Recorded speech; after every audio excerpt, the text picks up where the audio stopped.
Hi friends, welcome to our channel.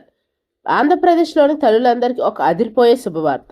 గత ప్రభుత్వం ఆపవేసిన పాత బకాయిల విషయంలో కూటమి ప్రభుత్వం కీలక నిర్ణయం తీసుకుంది. చాలా మందికి అమ్మఒడి డబ్బులు రాక ఇబ్బంది పడుతున్నారు కదా. ఇప్పుడు ఆ డబ్బులు వస్తున్నాయా?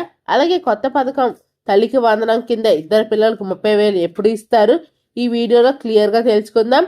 వీడియోని లైక్ చేసి చివరి వరకు చూడండి. టాపిక్లోకి వస్తే, ముందుగా పాత బకాయిల గురించి మాట్లాడుకుంటే, గత విద్యా సంవత్సరంలో అర్హత ఉండి కూడా సాంకేతిక కారణాల వల్ల దాదాపు లక్షల మందికి 15,000 జమ కాలేదు.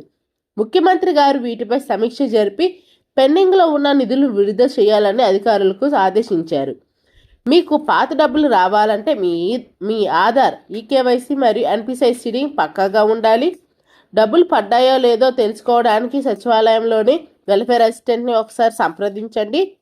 అలాగే ఇంకా ఈ ఏడాది నుండి అమలు కాబోతున్న తల్లికి వందనం పథకంలో ఒక పెద్ద మార్పు వచ్చింది. గతంలో ఒక ఇంట్లో ఎంతమంది ఉన్నా ఒకరికి ఇచ్చేవారు, కానీ ఇప్పుడు ప్రతి బిడ్డకు 15,000 ఇస్తారండి. అవును, మీరు విన్నది నిజమే. ఒకవేళ మీకు ఇద్దరు పిల్లలు ఉంటే 30,000, ముగ్గురు ఉంటే 45,000 వస్తాయండి. అలాగే ప్రైవేట్ స్కూల్స్ చూసుకున్నట్టయితే, ప్రభుత్వంతో పాటు గుర్తింపు పొందిన ప్రైవేట్ స్కూల్లో చదివే పిల్లలకు కూడా ఇది వర్తిస్తుంది. 75% హాజరు, ఇది చాలా ముఖ్యం. మీ పిల్లలకు స్కూల్లో 75% అటెండెన్స్ లేకపోతే డబ్బులు ఆగిపోయే ప్రమాదం ఉంది. కాబట్టి పిల్లలను రెగ్యులర్గా స్కూల్కి పంపించండి.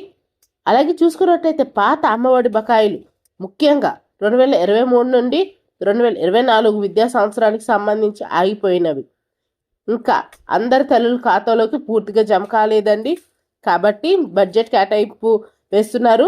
దాన్ని బట్టి చూసుకున్నట్టయితే కూటమి ప్రభుత్వం ఈ బకాయిని తీర్చడానికి మరియు కొత్తగా తల్లికి వందనం పథకాన్ని అమలు చేయడానికి బడ్జెట్ నిధులు కేటాయించింది.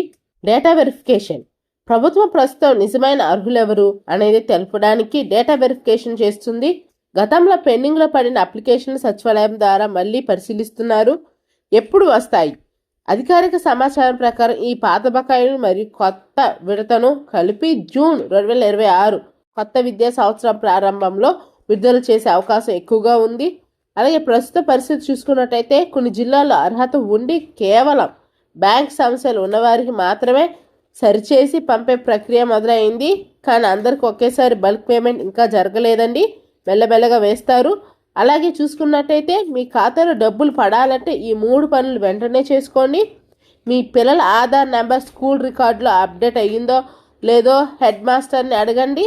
మీ రేషన్ కార్డ్ యాక్టివ్గా ఉందో లేదో చూసుకోండి.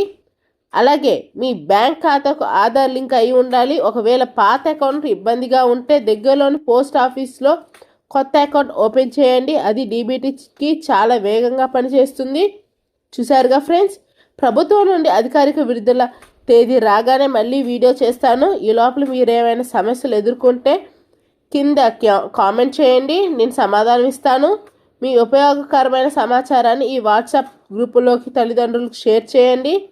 మరిన్ని అప్డేట్స్ కోసం మన ఛానల్ని సబ్స్క్రైబ్ చేసుకోండి. Thank you.